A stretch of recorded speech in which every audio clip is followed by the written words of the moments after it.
Welcome to a new interview on Jose Martin's YouTube channel at JoseMartinComposer. Playing an instrument is more than just a skill. It is a profound personal achievement. For any musician, truly learning to play means entering into a long-term relationship with time, patience, and perseverance. It requires countless hours of disciplined practice, but also moments of stillness, where you reflect, listen deeply, and allow yourself to grow not just technically, but emotionally. Behind every performance lies a process that includes planning, trial and error, frustration, joy, and small breakthroughs that may only be noticeable at first. You begin to think not just about notes and rhythms, but about intention, about tone, about space. You train your hands, but also your ears, your memory, and your sensitivity. You listen to others with more attention. Playing becomes thinking, feeling, and expressing. And that journey, the invisible work behind what seems effortless, is what makes playing an instrument not just a talent, but a personal transformation. Whether it is the breath behind a saxophone, the fingertips of a string, or the echo of a piano in a quiet room, what we see and hear is just the tip of something much more profound, a life shaped by sound, discipline, and discovery. Today, I'm joined by an extraordinary musician and a freelance professional, a multi-instrumentalist from Brazil whose work blends intuition, tradition, and innovation. He has focused on string instruments, including electric and acoustic guitars, as well as basses. He participated in occasional musical projects as a guitarist, dedicating a significant amount of his time to studying repertoire, focused on folk and Brazilian popular music. So, without further ado, let's welcome Mr. Bighetti, Eric Bighetti. Welcome to my channel and my music hub. Oh, thank you. I'm happy. So glad to be here, my friend. What do you have today? All good. So, Yeah, first things first, would you like to introduce yourself to our audience and to our friends? introduce myself. Just an ordinary guy that who loves, is deeply connected to music in many, instance. I would say that it's my sec I think music is my life thing, my reason to be here. So basically, but I would say that I am an educator, right? I work as a teacher, but my musical thing is all everywhere, since making money with it, not making money with it, as a listener, as a player, it's kind of everywhere. So, you know, in terms of my connection to these instruments and to music, it's a world. It's like a universe that's totally connected to what I am now. Yeah. But Excellent. basically, you can see like a 43 years old man that's teaching, currently teaching, and that breathes music, basically. Excellent. Tell us about your musical roots. What was your first instrument? How did your musical journey begin? Wow, that's cool, man. I love to talk about that because it's all about rock and heavy stuff. I mean, um, Iron Maiden was my, as far as I understand, as a human being, Iron Maiden was my great godfather of music. I'm not saying that in my playing, in my instrument, it's Iron Maiden thing. I just came back with the bass guitar now. Now I came back to Iron Maiden, but my journey started by listening to Iron Maiden albums, and then from that point, everything just started to amplify in terms of rock, and I started to deeply enjoy the experience of listen to metal and this genre and rock and roll. I remember that there were things that was fascinating, is because it's we have the sound and the scary figures and the scary covers and these bizarre elements that I identified myself with and still identify myself, you know. I remember by looking at the covers of Iron Maiden that at first and then connecting to their songs and also seeing the figure of Ginny Simmons of Kiss with that big tongue, with that makeups, that evil eye, and those makeups, and that was so fascinating to me. All this universe of magic and stuff. And in terms of instrument, everything started when I was 15.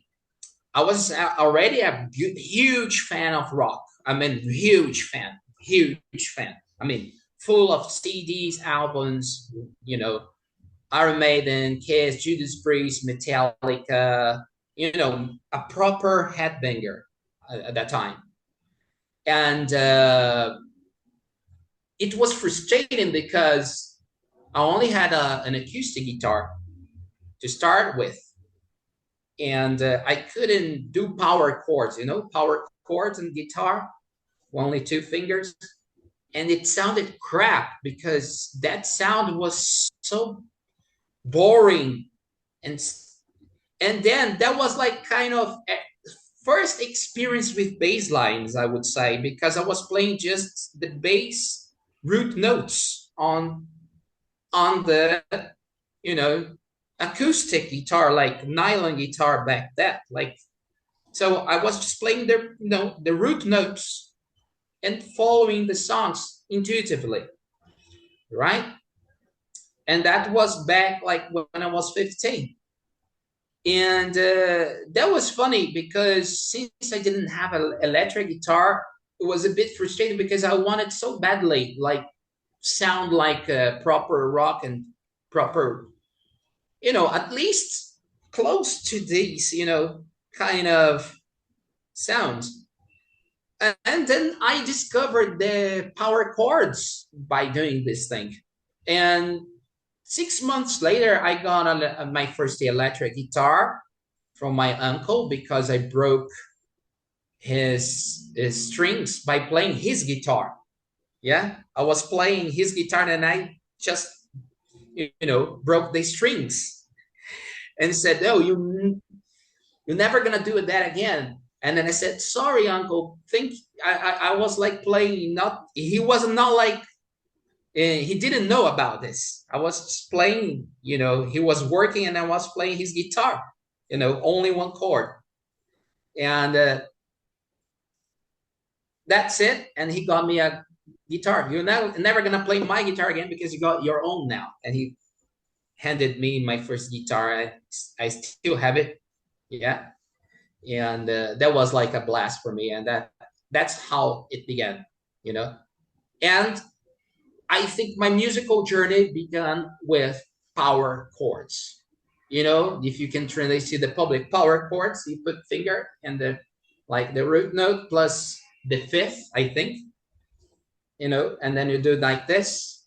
And then I started to riff on, create riffs, following the riffs, picking, you know, and that's how it started. I'm a riff guy. I love riffs. I love lines and more than solos, right? Actually, honestly, I like more into riff and lines and the grooves, the rhythms. That's more fascinating to me as a musician rather than impressive solos. And I admire it, but I think the magic of guitar and bass are more linked to riffs and solos. That's more remarkable. You're gonna remember, for example, the Iron Man or even Smoke and Water because not because of the solo. It's gonna remember because of the riffs, you know, and that was the magic for me. Riffs and lines and the bass lines, of course. It's all together. Riffs and bass lines, that is the same idea. Excellent. Eric, was there a moment when you thought, this is what I want to do with my life? I want music. When was that moment? You talk about when you were 15 years old. Was it earlier than that? Around 15 years old? Later? When do you thought, you know what, music is my life? Uh, Well, the guitar is part of me, and this is what I want to do in my life.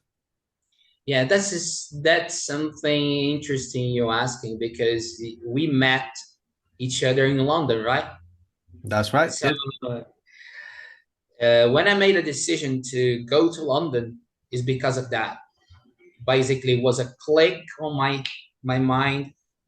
I just said, look, I want to travel the world. I want to get my proper instruments, meet proper people, you know, do rehearsals and all, this kind of rock dreams thing, that you have. Oh, I'm going to London. I'm gonna meet cool people, meet incredible musicians, and be famous. That was like some kind of a rock dream I had, and that was back in 2004, 2003, and I when I arrived in London and I faced the reality, I said, "Oops! Oh my God! Here I need to pay my bills to find a job here."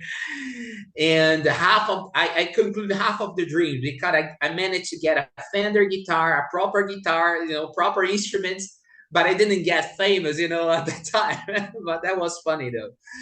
But it's part of the journey when you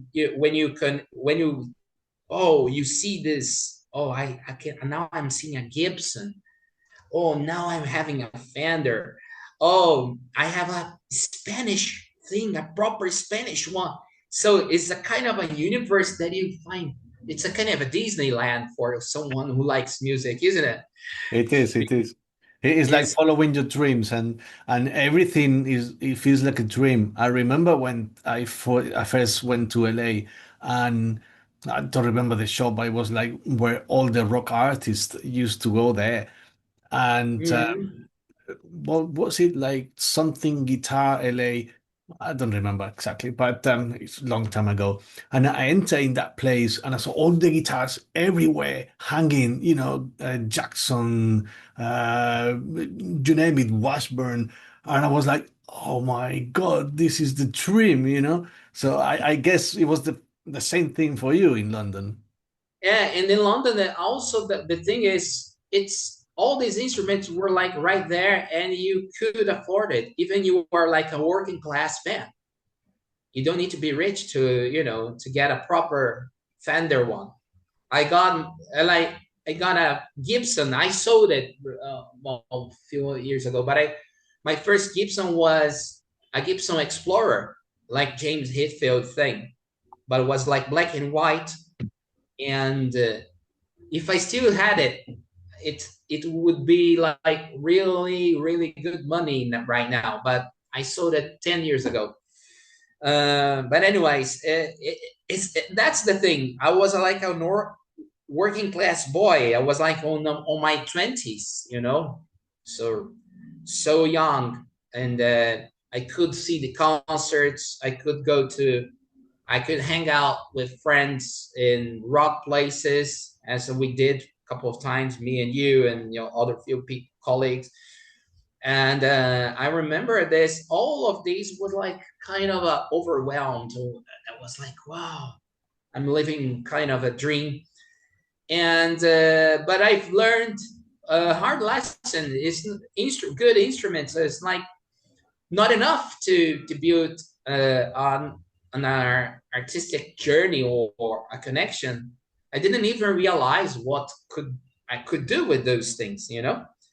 But anyways, I was enjoying my life in this case, and I was like the opportunity to learn and get in touch with these instruments. And I think when I grow older, I managed to actually understand the ideas behind the instruments, the ideas of creation. I think it came all together with my maturity. I mean, my late 30s afterwards. And then I understood how to play it more softly and properly and connected. And, you know, but back in the past, there was something really cool coming to London and facing these instruments, going to concerts that I've never imagined with cheap prices. Yeah, it was so good, and it was really important to realize, I'm buying a Fender, but it's not because the status, it's because the sounds of the pickups they offer, for example, or the sound of a proper jazz bass, Fender jazz bass, or even a precision bass that I'm actually playing right now, a precision. So now I can defer this. Back in the past, I couldn't, you know. I was like saying, "Oh, it's Fender, it's good," you know. It's like it was something like that. Yeah, was just related to attached to the brands and the glamour involved. Yes, yes, yes. I You agree. know, nowadays I understand more. Yeah. That's too good. Eric, what role has music played in your personal growth? Oh, everything. Jesus. My especially with metal, because let's put this way. When you're a kid, a weird kid, a nerd or something, and liking metal, you are the you are an alien. So basically, people would see it, look at you, and say, "I don't want to hang out with this guy. I don't want to be with this guy. I mean, he's might be a psychopath. He might eat bats in his house. You know, this kind of stereotype thing." And I was with, you know, you know how teenagers are. Uh, you kind of have a low self-esteem, and have difficulties to socialize. And I resisted to all this by listen to metal, listen to music, not because of the music, but I said, look, I will not deny my personality just to please people and to become popular at school. So basically, look how important this thing is. I just, put my foot on the ground and said, look, I will be heavier and heavier and heavier. People gonna like me. I'm gonna find a girlfriend no matter what I like, you know, independently, regardless the kind of music, people will embrace me, will accept me. I'm talking about in the point of view of a teenager. Of course. And while I insisted on this, I managed to have true friends connected with me. You know, oh, you like that band? Let's exchange numbers and exchange albums. And later on, I found out that I didn't need to impress anybody or to pretend that I was someone else. And it's all related to the fact that I liked metal. I liked weird stuff. Or I had like a weird look. Oh, that nerd. And later on, I found the bliss of having, you know, relationships, girls, or whatsoever. I mean, being what I am. So basically, what I tell, you don't need to fit to become I understood that because of metal. I understood that because of the songs. I insisted with Iron Maiden. I insisted with the bands that I liked. And in Brazil, if you are in this scene, you are the underground guy, you know, especially when you are 14, 15. It's not like the underground in a good sense. You are like, you are the druggy one. You are the junkie one. You have stereotypes about rockers, especially that was not good at all. You wouldn't be the cool guy, never. And once you find your tribe, and once you find your true colleagues, you know your true friends, is because they have the same connection with music and the same connection with this specific kind of music. So it's everything. It was so decisive, and that I started to play the instrument because of it. I all my relationships were based on music. Basically, my ex-girlfriends, the things all the time. Oh, they saw me playing a guitar or something, or they saw me singing, or even exchanging links of songs or talking about this.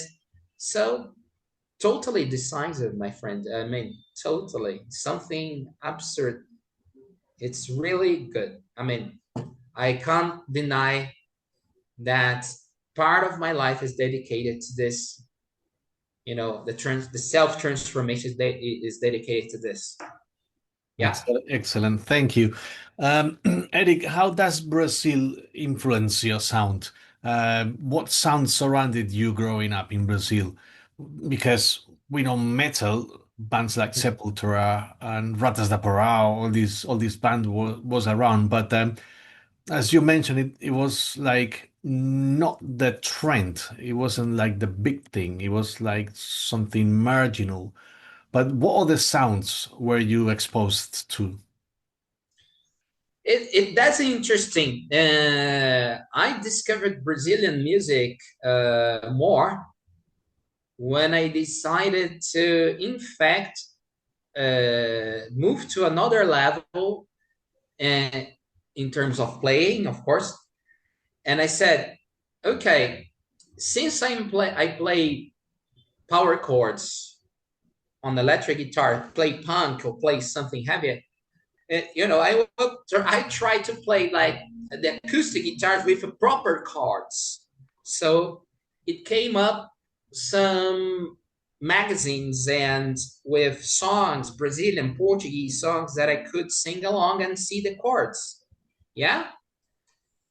And I started to pay attention to the quality of the songs by seeing that chords, that, harmonic constructions. And I said, okay, maybe I'm not just 100% true headbanger. I now like popular music. Oh no, it was a kind of a conflict, but at the same time, it was fascinating because I was like opened my mind to this kind of repertoire. But my parents, they used to listen to a lot of Brazilian songs, a lot of Roberto Carlos, Caetano Veloso, a lot of artists, a range of artists that could influence, yeah, in my repertoire. But I've never bothered to listen like I was like listening to metal back as a teenager. But once I got the acoustic guitar and start to sing along and discovering the artist, their enrichment of the chords and the melodies, and how cool it is to sing. When you play a guitar properly, acoustic guitar, and sing together, you don't need a band to create an experience. I can send you links for artists like João Bosco. He only play nylon acoustic guitar samba and sing like a jazz guy. And it's fascinating. He doesn't need a band.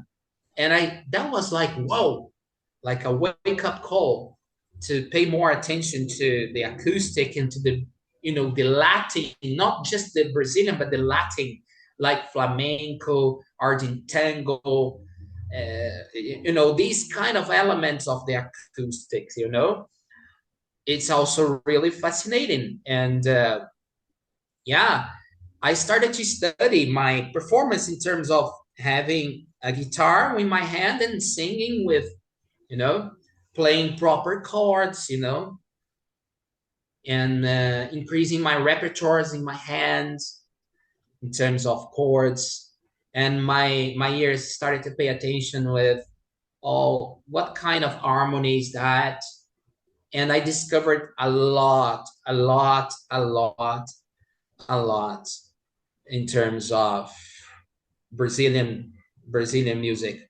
It's so rich. One day I will send you a link, few artists that you must, listen to. As a pianist, for instance, Tom Jobim. Do you know Tom Jobim? No, I'm not familiar with it. No. It's well, no, one of the greatest composer. He composed like Girl from Ipanema. He was one of the guys who created bossa nova. He used to be a pianist, and it's worthy to see, to pay attention, a point of view of composition. It's so rich. It's a mixture of samba and jazz. That's what it's all about. But also we have Heitor Villa-Lobos, is one guy who has played, actually, he used to play classical music, one of our Sebastian Bachs, our Beethovens in Brazil. So it's also worth it. So I discovered a new universe through navigating to the Brazilian things, but never like putting on the metal on the side. Oh, now I like the classical. Oh, metal is not a good. No, metal is gonna be always my real me. You know. Now I've learned to link the things, not necessarily mixing, like as a creator, but experiencing the different universes and enjoying. Like you're from the south of Spain, right? That's right. Yes, from the flamenco place. So basically, that's one point. You probably might admire this culture of guitar or something in a different connection, because you were there, you saw that, you see that, and then you never, it's not necessarily that you need to mix flamenco with heavy metal. This is so boring. It's not about this. It's about experiencing the flamenco on one side. You can experience, you can dance, you can sing, you can play. And on the other side, you can feel the energy of, it's completely different words, but you can also be there, It's interesting, this kind of things. Yes. What feelings does Brazilian music transmit exactly? Is it like we know regarding what is it, the Portuguese fados? They are like sadness, and is Brazilian music, is it different? Does it has a different style? So yeah, what Yeah, really transmits? my God, Brazil is multicultural in terms of, especially with music. Yeah. But the key of the Brazilian music, I mean, if I said, oh, this is Brazilian thing, is the rhythm, is the African roots in everywhere. I mean, the African, because you have the Africa come, and unfortunately, as slaves, the African came around here, but the legacy of the black culture, the black slaves, is on the music, like samba or even maracatu, or even every kind of subgenres on Brazilian songs is all related to rhythm, to this deep connection with Africa. And it's different from fado. Fado is also an influence, but fado is more kind of a dramatic thing, but influences a little part of the songs, a little part of the Brazilian things, because it's totally diverse, my friend. But as I can say, I think if you see, I mean, I know that probably that album from Sepultura is kind of a reference, but if you see the groove of that album, the groove, yeah, the rhythms, it's influenced by what we can call the Brazilian roots. You're talking about the album Roots. Yeah, the album Roots from Sepultura, right? But it's not about that. That was like just a musical project. But I think the Brazilian elements is more about the rhythm. If I say, oh, this is Brazilian thing, it's about the rhythm, the percussion, the drums, the grooves. Yeah, we have lots of grooves on it. The grooves are everywhere in every genre here. Yeah. and that's different from fado. Fado is more melodic, it's more like singable, it's more poetic. We also have this element here, but I think what's fascinating more is about the grooves, about the rhythm, the sense of rhythm, the swings.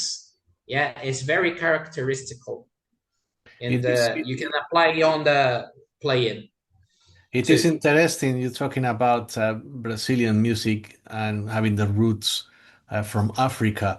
I was doing a research um, a few months ago regarding tango, and apparently tango is all related with Argentina and is rooted in Argentina. The actual rhythms from tango are coming from Cuba. I was shocked. I was like, "What?" And that's what it is. That's what it Yeah. is.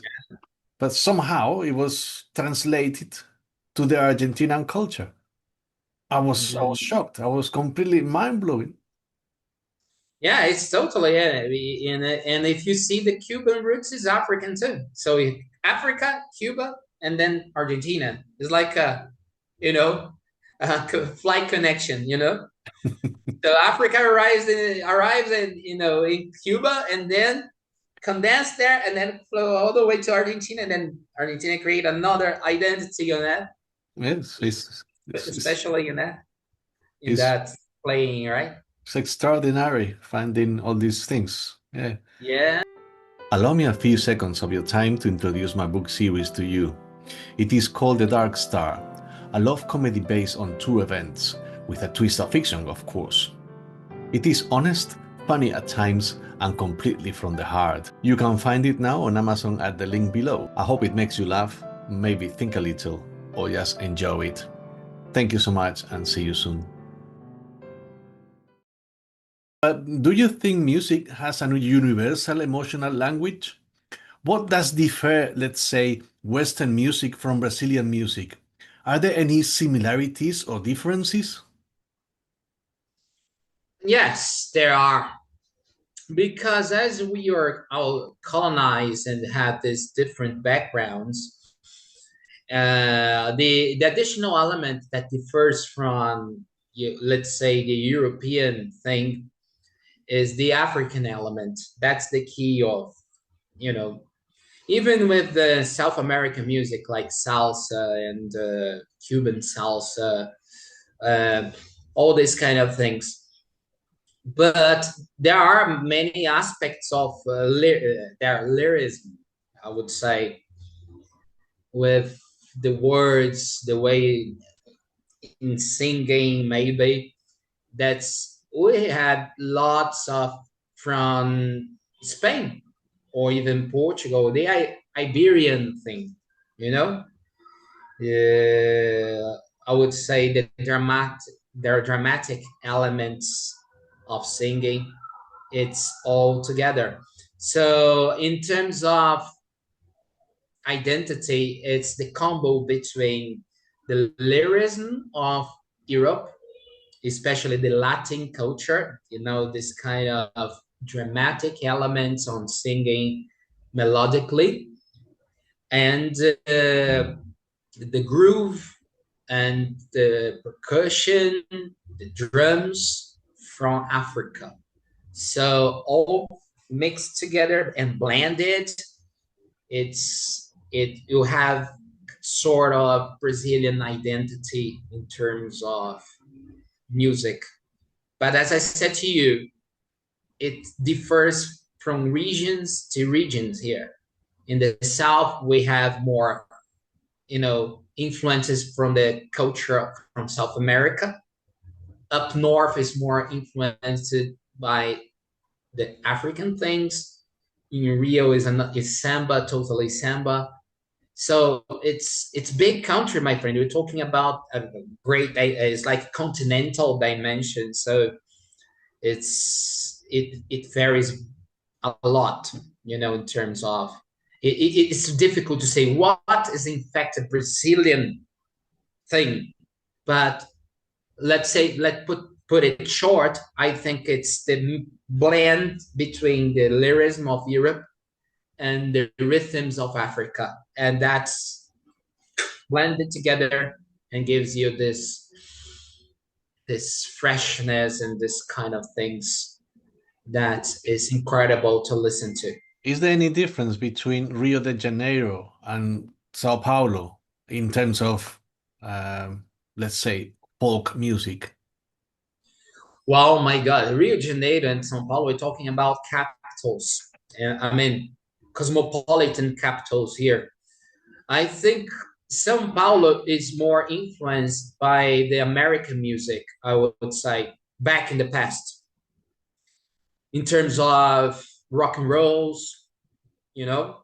So I think all the scene of rock and roll in Brazil started in São Paulo.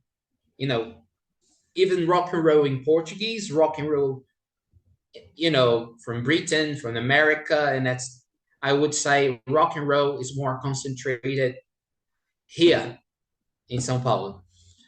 Whilst Rio de Janeiro, they have this samba culture, I would say, more related to carnival, related to, this kind of festival things. And it's also very rich because all the poetry of samba, the big poets of samba, are mainly coming from Rio de Janeiro. But we in São Paulo have one here that's one of the greatest samba poets, samba composers. He, of course, died already. It's called Adoniran Barbosa. And he sings about the lifestyle on the suburbs of São Paulo, that thing. And it's incredible. It's incredible. That's the point. When I'm talking about cosmopolitan cultures, it's like São Paulo, if I compare it to Spain, the scenario is São Paulo is more like Madrid and Rio is more like Barcelona, two big cities, cosmopolitan. For instance, Barcelona has more attractive because you have the sea, you have the beach, you're surrounded by the coast. And São Paulo is more like urban thing, is more like raw, we don't have the coast nearby. We don't have the next beach is like 100 kilometers from here. So it's different. It's two big centers in terms of culture. Yeah. And São Paulo is more the urban identity, this kind of. If you see, you could see this literally the image between Madrid and Barcelona. It's very similar, the differences in the lifestyles and it's very similar actually. I understand. So, Eric, we talk about your influences, Brazilian music, metal music, but what other influences nourished your intellectual plane? Blues, jazz, fusion? My goodness, it's so good you asking me that because I've been recently listened to. I spent hours listening to Miles Davis. Miles Davis.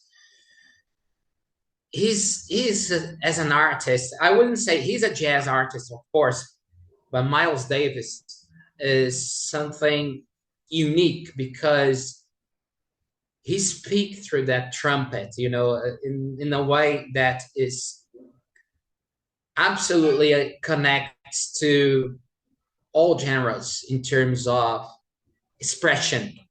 Yeah, it's very expressive. So it's not about I'm listening to jazz. I love jazz, of course, but I'm not like kind of a specialist on these particular school as I am with rock. For example, you can ask me about the difference between folk rock and hard rock and death metal. I know by heart. I don't know too much about jazz. Miles Davis actually changed the whole aspects of jazz. He until then jazz was it was regulated by tonal music, like the Western music, by say chords 1 5 5 4. and he has the normal cadences like the Western music. However, he started thinking, well, he came from Russell, that wrote a book, wrote the theory or the concepts of tonal gravity, and he took the concept of that, and then he decided to say, okay, I'm gonna play modes, and there's gonna be no functional harmony. It's gonna be only modes. Okay. So basically he was doing like two or three chords, not related to anything, okay, not related to any harmony or anything, and he was just playing modes or a tetrachord followed by another tetrachord. That's how he was doing, and how was the name of the album, Kind of Blue. Have you heard that one? Yeah, absolutely. Kind of Blue. Fantastic. That's fantastic. That's where he broke history and he started a new wave of jazz, which is modal jazz. So That's why it's so attractive, I got really attracted on his work, and I spent hours and hours listening and feeling what he's trying to say or what he's trying to express. It's so expressive. I like music as an expression, you know. I always try to find the artists that fascinated me is because they have expression on their language, and regardless their genre, I think you need to. For you, you asked me about blues. I'm not like a purist, a guy who likes the pure blues. Okay, let's go back to Robert Johnson, old Delta blues or stuff. I love this. I'm actually quite like it. In my playing, it's very influenced in this element. But the ones that really, blows my mind is when they have the expression, their own identity. For instance, Steve Ray Vaughan is something, Roy Gallagher, Gary Moore, these modern guys, or even the Buddy Guy, man. He literally play in the sense of playing like a kid. He have fun with the thing. He doesn't bother if he's all right or he's not. The way he's expressed, the way he's the interaction in the public. So that's for me is more attractive in that's regardless the sense, the genres. I prefer not focus on the genres and focus on artists. Oh, Brazilian songs. Oh, you're talking about Spanish elements. The first thing that I heard from Spain was Paco. Yeah, Mr. Paco de Lucia. I mean, that was I said, what the hell is that? Is Malmsteen playing guitar? And my rock association, yeah. I mean, you heard the best, so Yeah, man, Paco's the yeah. best. It cannot be compared. My goodness me. Yeah, André Segovia too. Yeah, but that You was know, more classical, right? yeah. More And that is classical, more, a different pattern, yeah. yeah, more refined. But Paco Lucia was pure flamenco, pure passion. It was, Expressive. He's so yes, expressive. that's right. I remember hearing him and Oldie Meola. It's an artist from America, Oldie Meola.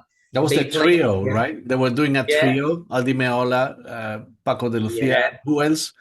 Who, who else was there? Um, I can't remember. I can't recall right now. there was three, and they were touring worldwide. That was Yeah, but I got fascinated with Oldie Meola because he was the perversion of nylon guitar. He was playing with the pick nylon guitars. Nylon guitarists, they don't allow you to do that. They say, no, you're playing with the pick, a nylon guitar. How dare you? And then, yeah, Oldie Meola, it's Wow, he's a shred, man. He's a Yeah, shred. it was. Jesus, man. I follow him on Instagram. He's still He's doing still really well. alive, Aldi Meola. Yeah. Oldie Miola, yes, he's still on Instagram posting. He's like fit. He's a fit guy. He's a good Wow. guy, Wow. Yeah. I'm and he's still, he's still doing great job, great work. But especially with this Paco, I paid attention with the dynamics of okay, jazz is a moment of fun, and also flamenco could be a good fun too. So it's all about having fun when you play in an instrument, when you're grooving out. It's fun.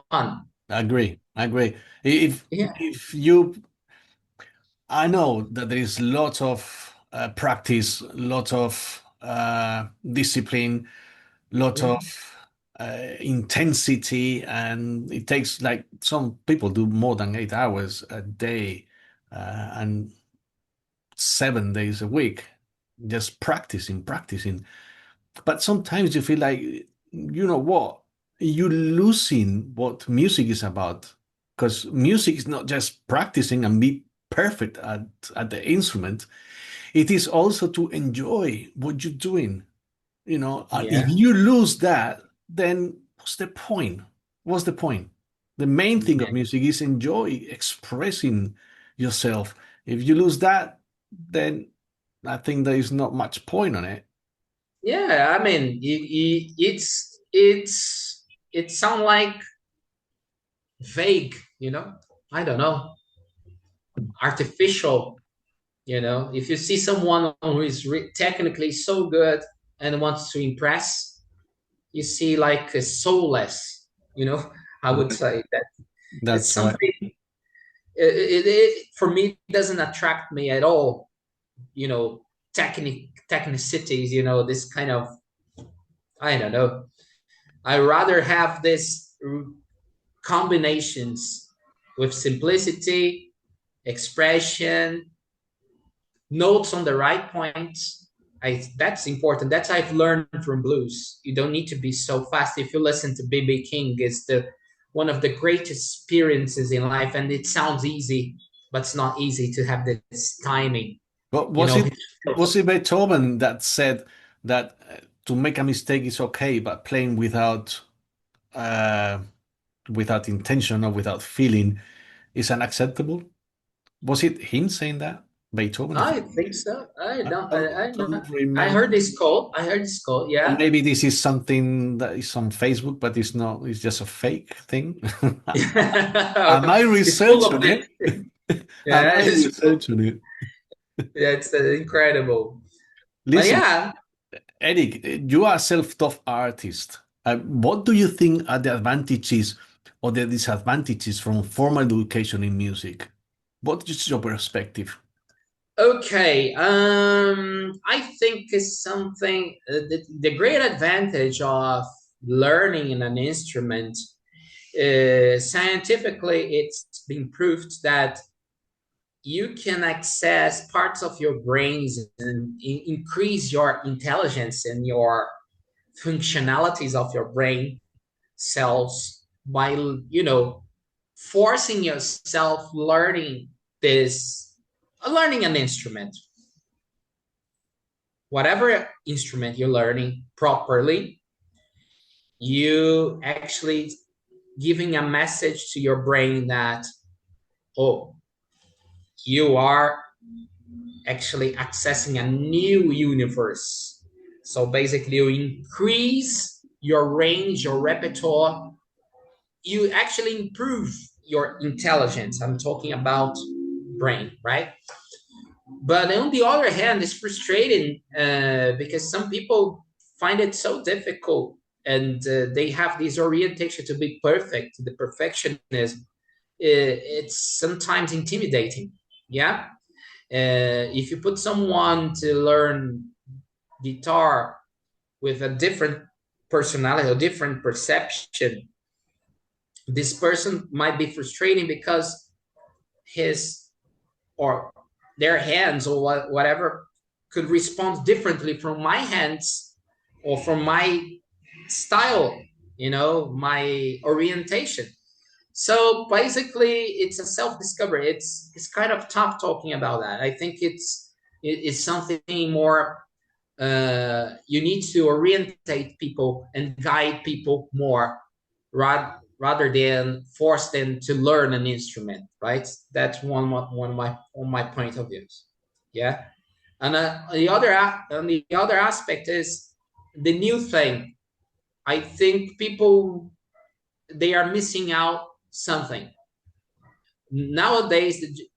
With this technology full of content, we are overwhelmed with content in music. So we need teachers to guide them to, to organize this content, organize repertoire, like a literature teacher that say, okay, you should read this author, you should read, say, Shakespeare, these kind of books of Shakespeare, and we need to meditate about it. I think musical educators must do that with kids nowadays, to make them see how important and how decisive this art is to create character, to create identity, to create, sensitivity. So I think musical educators must guide them to this range and organizing thoughts and explore more the history and stuff, not just in an instrument. That's the two aspects I would say it's quite of good. But as I said, the disadvantage of learning instruments it's not for everyone, my friend. Definitely not. Yeah, I know I understand it's not for everyone, my brother. If I start Excellent. like out of nothing, oh, okay, I'm not gonna play now banjo. Okay, maybe I will do it, but I will struggle. Yeah, I tell you. Yeah, it's, you see this. That's the point I would say in terms of instrument. It increases your intelligence, but it's not for everyone physically. It's kind of struggling. Excellent. Eric, what is your routine when you practice? What is your practice routine? Would you like to share it with our friends and our audience? Well, now I have more time available for that, because as I'm a freelancer teacher, so I try to organize my time, quality time, to to catch up with my instruments. I'm actually now very focused on bass guitar because I'm working on a project that plays, Iron Maiden B sides and stuff. So basically, I'm discovering myself as a bass guitarist, which is incredible. Yeah, I spent my whole life playing guitar and acoustic guitar, and now I'm discovering myself as a bass guitarist. You know what it means that I reserve quality time at least 2 or 3 hours. I mean, maybe 2 quality hours. 100% focus on the instrument. I think that's the key. If you spend 8 hours not focusing on the 8 hours, but not focusing, it's trash. Is no good. It's just stress. But if you spend good quality hours, like 2 hours a day, 100% dedicated, you know, without cell phones on the side, without WhatsApp, without interactions, just you and the instrument. That's what I'm doing right now. I dedicate at least every day to minimum 1 hour and a half or two, without no connections, no Instagram, no social media, no talking to anyone, just me and my bass guitar right now. I'm actually practicing more the bass because of the project. And when I want to relax, when I want to sing or something, it's more random, I would say. It's kind of, oh, I'm in the mood to sing, and then I spend hours singing 100%. But practicing 2 quality hours, that's what I can recommend, and that what is working for me. Excellent. What brand of guitars and bass do you particularly use? Is there any particular style or emotion that those particular brands are able to transmit better than others? Well, in terms of guitar, man, I got Strats, and nowadays I got and Telecaster, but that's very personal. Honestly, it's more for my play. My favorite, I think, the greatest in terms of tone and in terms of versatility is the Telecaster. I mean, so cool. I had a Fender and that bridge pickup on the telly with a crunch on it. It's something else. It's really nice. And I also have a Stratocaster when I want to, groove out or making some blues style. And I got also other Stratocaster that is with humbuckers, like that configuration with two humbuckers. It's not very usual for Strats, but I, I when I want to rock out and do some metal stuff or record something, I play that. Acoustically, I've got the nylon guitar. I've got that's one is like I grab it and play. It's like this. I just go and I want to have fun. It's like my first link, random. I got folk guitar, Takamine folk guitar that was it's like with mahogany material, which sounds really nice. And also I got a 12 string guitar that I never play, but a 12 string guitar. I don't usually play because it's tough. It sounds good, but it's tough, man. It's very specific. I just bought it because of this sound. I like the 12 string guitar. It's something it's something that reminds me Zeppelin, Jimmy Page, and also it's very folky and it's very specific. It's kind of an article. I bought it just for as a hobby. And finally, the bass guitar. I got a Precision bass, generic model from Precision bass, and that's the greatest thing. I mean, I'm just discovering this instrument so badly, and I'm falling in love. And the gear I use a Precision bass with flat strings. Flat strings is give you that vintage sound. It's more like kind of muddy and it's like Jamerson thing, that more Motown style. But the funny thing is that Steve Harris from Iron Maiden, he used flat wound strings. It's incredible because it's the opposite. When you hear that, okay, it sounds so, the crunch on that thing, that spread. It's not that strings is not for that. That string's definitely not for that. And Steve Harris got it, you know, Perhaps he that's got it, that's the that's technique. why it has a different and particular sound. Yeah, he Kind of got it. sound.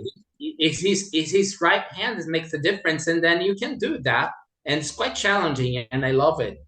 And with that strings and precision bass is the combo. I think I'm discovering and falling in love right now, basically. So, is there a common emotion or idea you look for across different instruments? Emotion. Actually, I don't look for any emotion particularly, but I just observe myself the way I feel, the way my body and my heart responded to it. So what I think is the experience of playing when I feel like moving my body, it's like a complete experience. Oh, okay. That's why I'm a kind of a riff guy. I'm kind of a rhythm guy, rather solo things. Solo, okay, you grab your hand and do it. Okay, fantastic. But Once you do the riff, once you do the groovy stuff, oh, the experience, the excitement of grooving a bass line, or even grooving your guitar, strumming your guitar, or even, doing a riff, a proper riff. Oh, that's, for me, that's the top experience, that the top emotion, because it connects your body. You shake your head, you feel that. So it grabs you so deeply, because you have your body reaction. So, and it is spontaneous, and that I particularly don't look for this. It just come out, when you play it, and you sing and you make faces, you express your body, you just come. And that, with solos, you just, okay, you do your, I cannot do that, because I like to move my body. I like to move my body. Okay, you make faces. I like to move my body. I like to get the whole thing, and that's why I'm more groovy and riff orientated, the riffs of guitars and the riffs of bass, they give you this experience and the immortality of the sound. You don't remember guitar solos. Can you dance with guitar solos? You can't. Have you ever danced with guitar solo? No, never. But I dare you to, when you listen to some proper heavy groove, your head starts banging right now. That's the magic of the riff. The magic of, that's what I'm looking for when I play bass and guitar.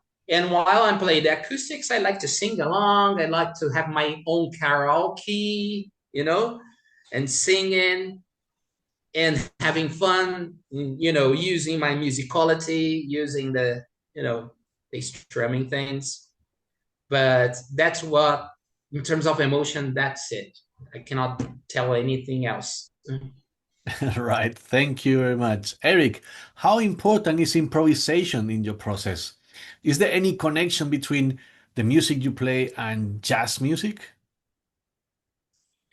Man, it's a good question. I'm a good improviser, not just in an instrument, in life.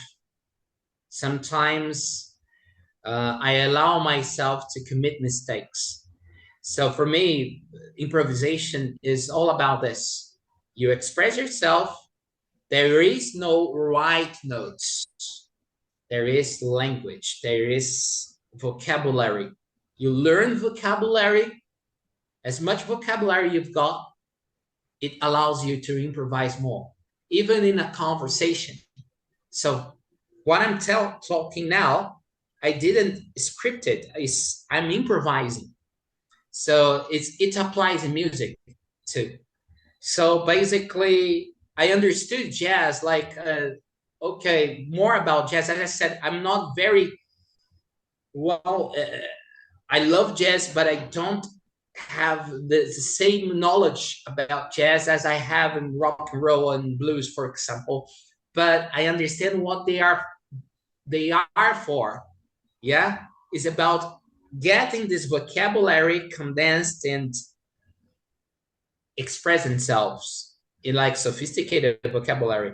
And it's all about language. It's the same about English. That's why I talk to my students and when I teach English, it's said, man, you're gonna get this soup of words, of terms, and you must allow yourself to commit mistakes. Allow yourself to speak your mind. Yeah? And it applies the same with music. You need to learn the language. You need to learn the vocabulary. You need to learn patterns sometimes in order to go and express yourself.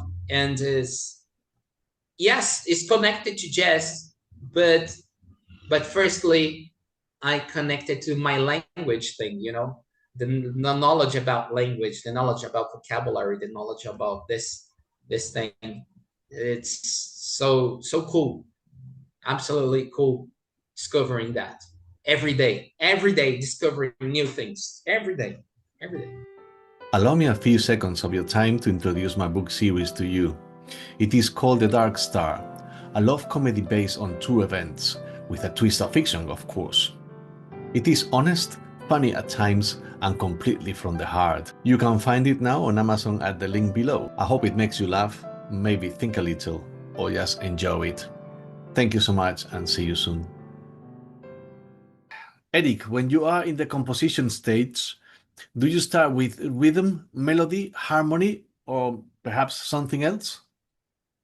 Riffs, riff, all about riff. I try to, you know, have an idea of a riff, and that's the what we can go for the language of guitar riff, but it's more about rhythm and harmony, right? If you say better, but I think if I got an idea of a riff, I started repeating that riff, and then okay, let's see if I can fit some lyric here. All right, cool. Or no lyrics at all. Or if with the guys with the band, I said, okay, I got an idea, deal with it.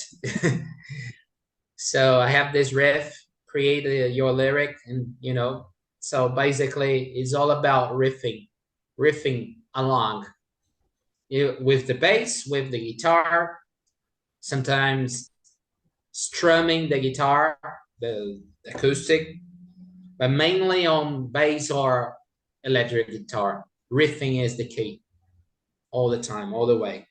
Riffing. Excellent, thank you. Um, how do you define innovation in music today? Is it about technology, emotion, or perhaps form? All about emotion. I mean, I don't think that's if you don't have emotion on the compositions or in the songs, or you're lacking in so many aspects, because if you are so technical, you're missing out emotion. It's kind of empty, there is emptiness on that. It's so all about emotion, man. So All emotion, about we can say the emotion is the base of any of your compositions. Yeah, that's the thing.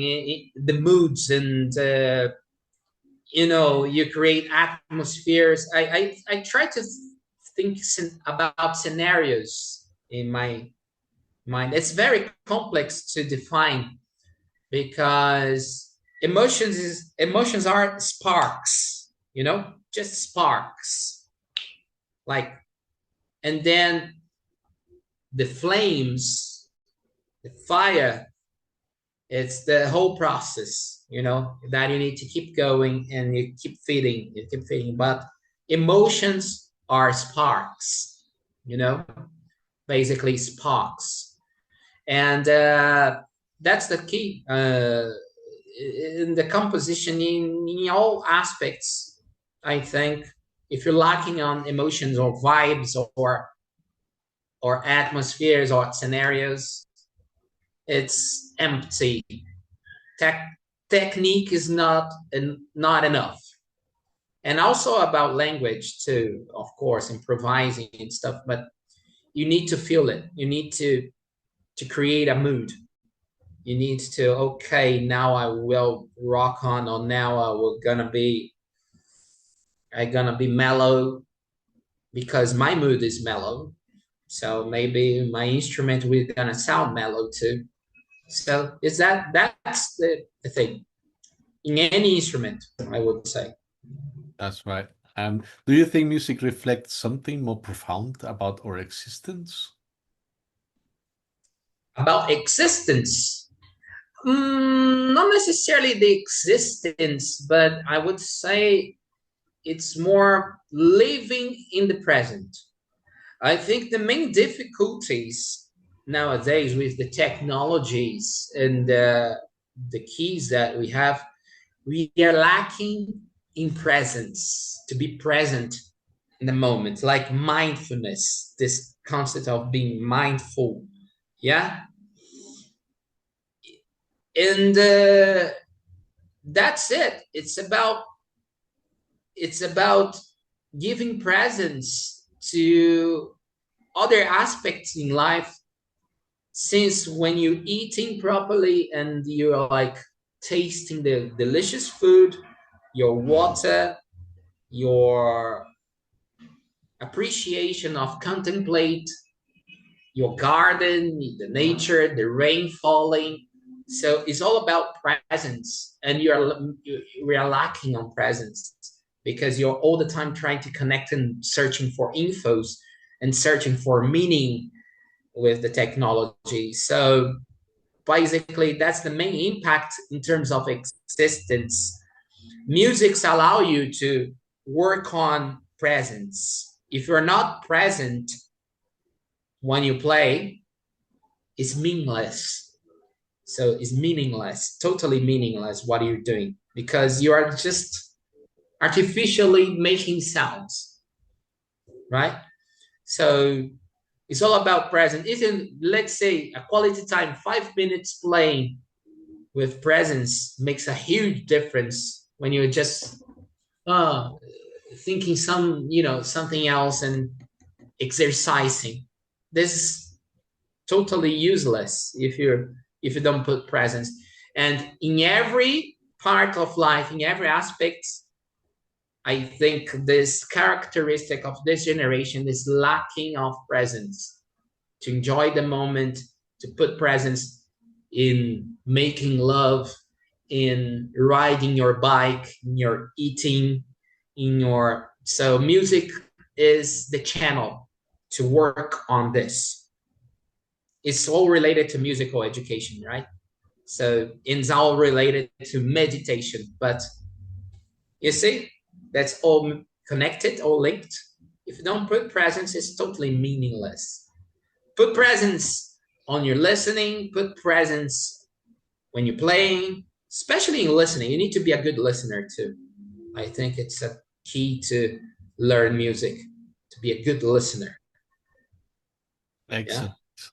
Thank you. I mentioned in one of my reflections that there was a priest and philosopher from the medieval times who defines music as the interaction of human and the cosmic energies.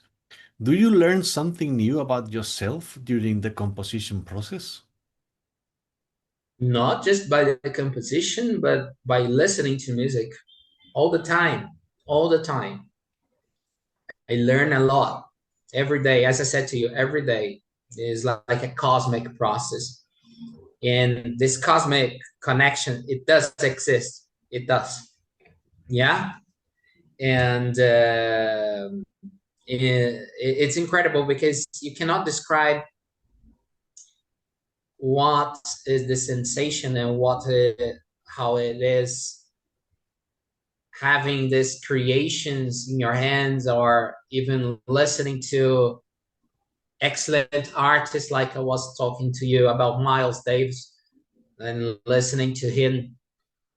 It drives me so deeply to a spiritual moment, you know? I don't need to sing mantras for reach that necessarily. Mantras are good, but they have purpose. They are designed for it. But you can have spiritual connections by listening to music, not or even playing what you have to play deeply. Yeah. So that's more or less it works for me. I don't know how about yourself. Yeah, I agree. In that particular reflection, that was saying that when I compose, I don't compose to entertain. I compose to receive that energy and to cycle that energy of let's say cosmical energy or universal energy, and by channeling that and putting through a personal or human experience, it makes what the composition process is. It's just a kind of like recycling, or it's a cycling of cosmic energy, something around those. those Mhm. concepts. Eric, if you could form a trio with any two musicians, alive or dead, who would they be and why? Oh, good. My God. Three, only three. Yes, you and two more. Oh, God. For God's sake, man, this is tough because I love to, as a singer, because I don't want to sing. I want to play the bass.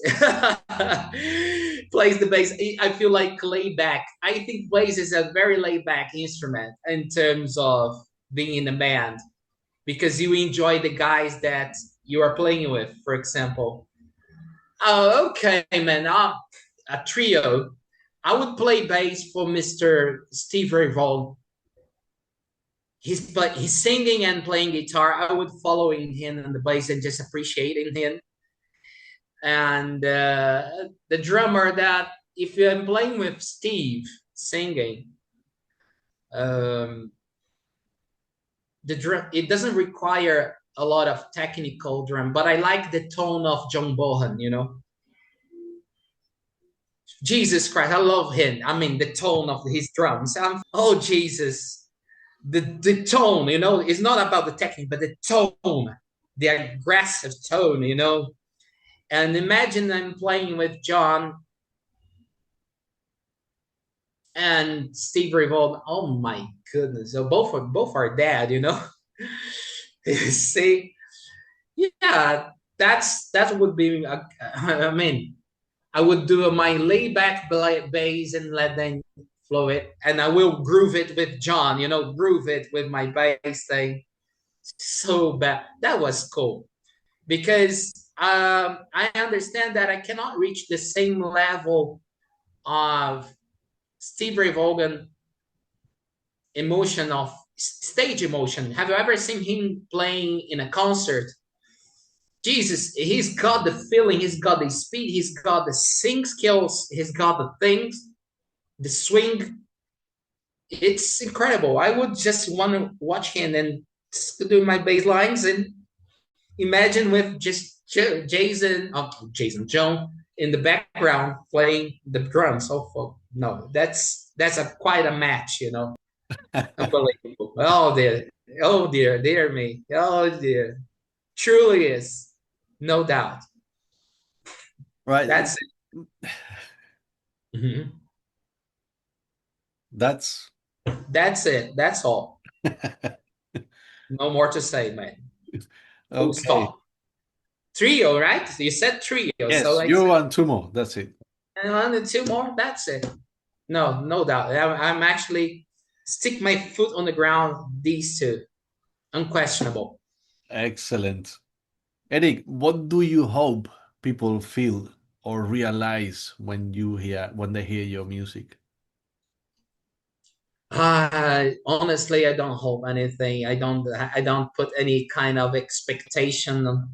I try to be out of this place. Yeah, I rather go for spontaneous moments and spontaneous reaction. Yeah. So basically, I'm not in the place to hoping people enjoying or anything. I just say, okay, just feel it, man. Just feel it.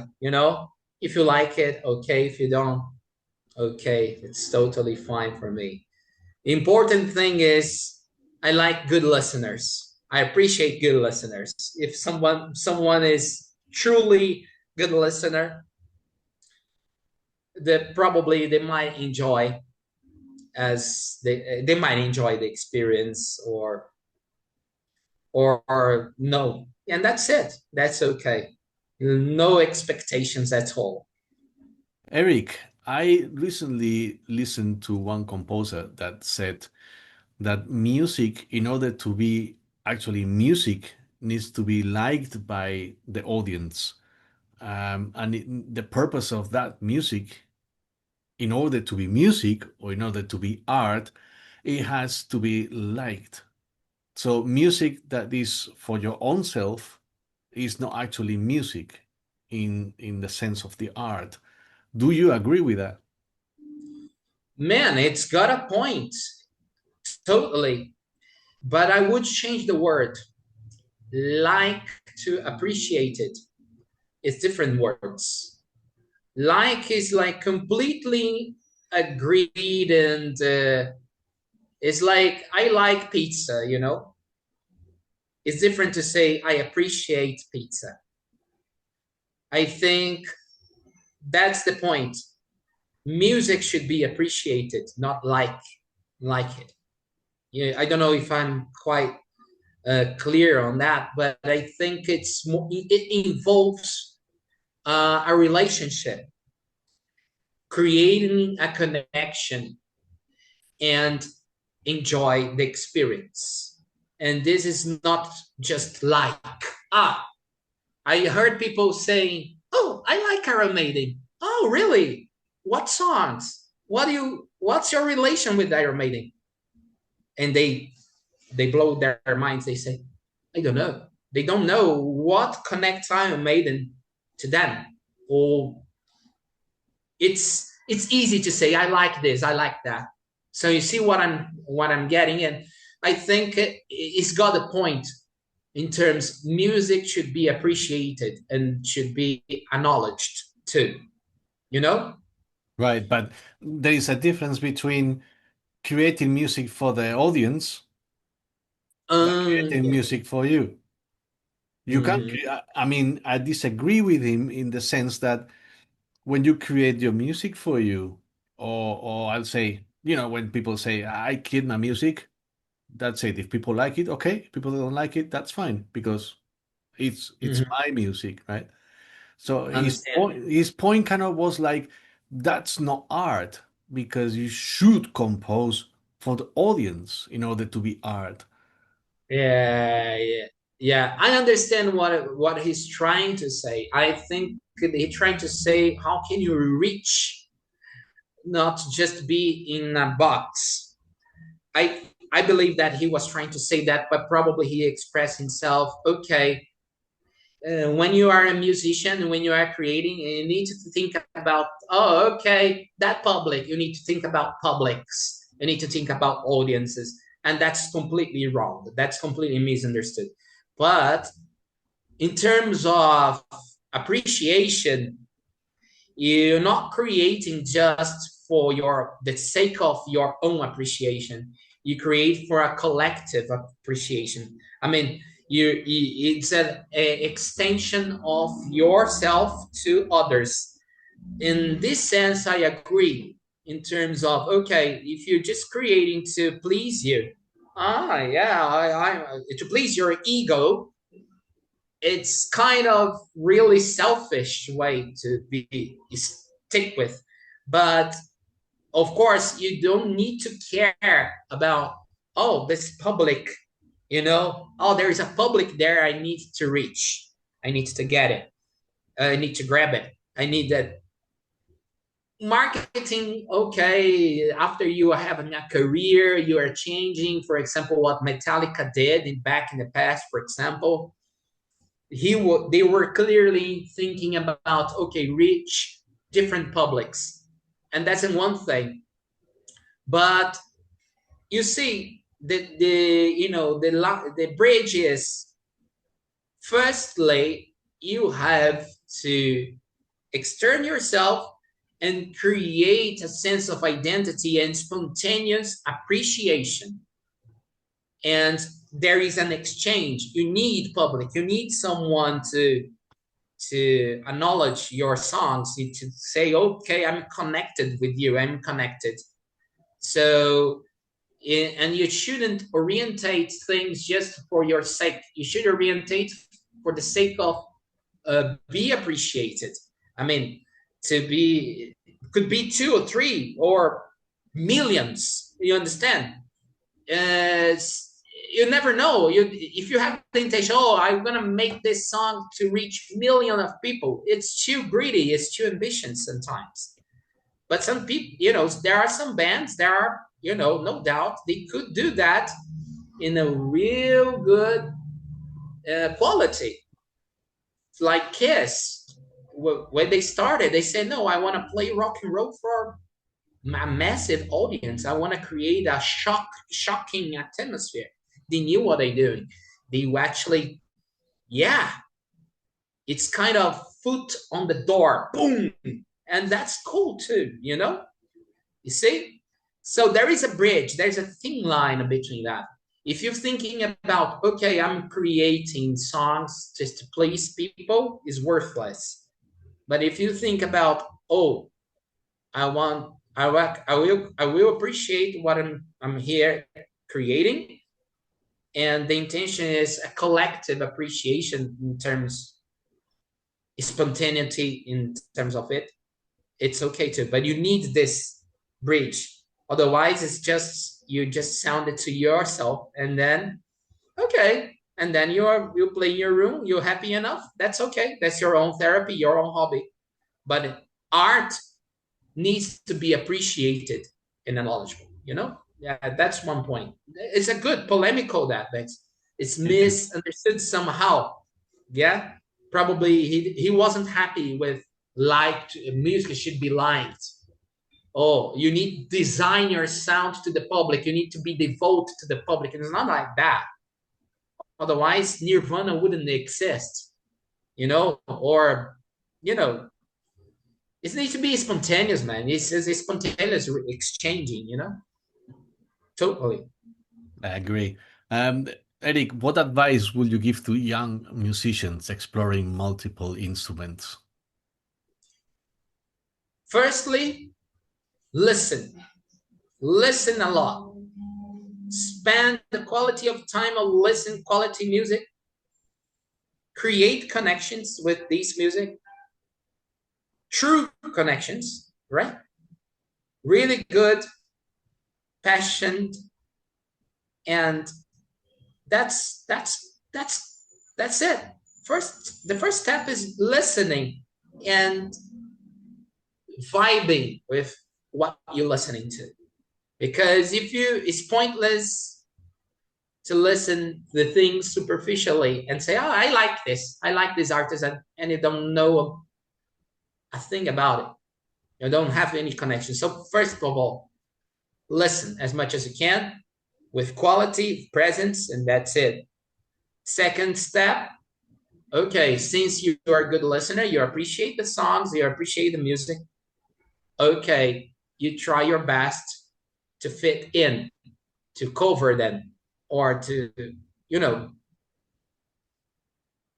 have a motivation, because the songs are, your your motivation to play the instruments. Yeah, the songs that you listen to, and that's it. And then the third step, discipline, right? So you're a good listener, you like the instrument, but if you don't have discipline, if you don't bother, you're never gonna reach a good level of, a reasonable level, not good, not excellent, but a reasonable level of creating songs or even reproducing songs. So that's the three things: discipline, be a good listener, and be present. Be present what you're doing. You're right. Excellent. Thank you very much. Eric, where can our friends and audience find more about your works and projects? Now they can find me on YouTube. Yeah, there's YouTube thing, but I'm not currently recording on YouTube. So basically, I'm in the process of rehearsal with my bands and stuff and composing, right? But you can go to Instagram and see some posts of mine and some, it's everything that's from the, well, why can I say this? It's everything kind of a raw thing, but you can have like a little dose of what I sometimes willing to do, right? But you can find me on YouTube. That's the channel is called Mantras and Blues. I created. But soon I might have something on by the end of this year to on Spotify with my current band. Let's see what's going on. A single, I cannot tell you, and I cannot promise everything, but maybe, yeah, maybe we are in a process of creation here. It's been really tough, but it's working. Let's see. Excellent. We might have a follow-up interview and see how your new projects are going. All right, cool. Yeah. Let's see how we're doing. Yeah, Listen, that's Eric, before we end this interview, I would like to share something with you. cool. Are you Share it. ready for it? Yeah, maybe. I don't know. What is sharing? All right. Can I play it back?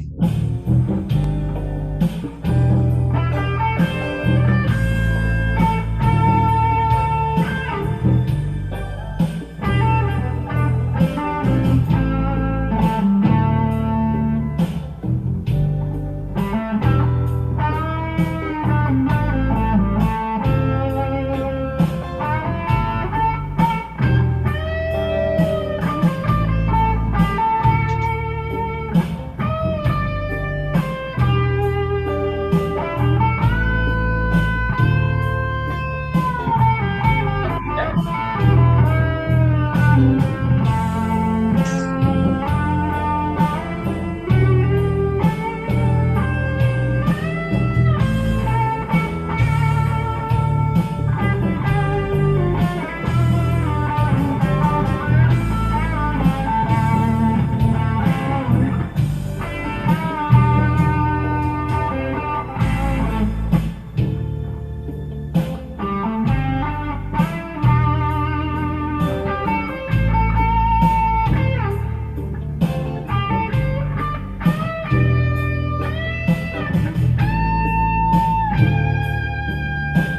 Fucking good, man.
Oh, nice tone, man. And you didn't know that.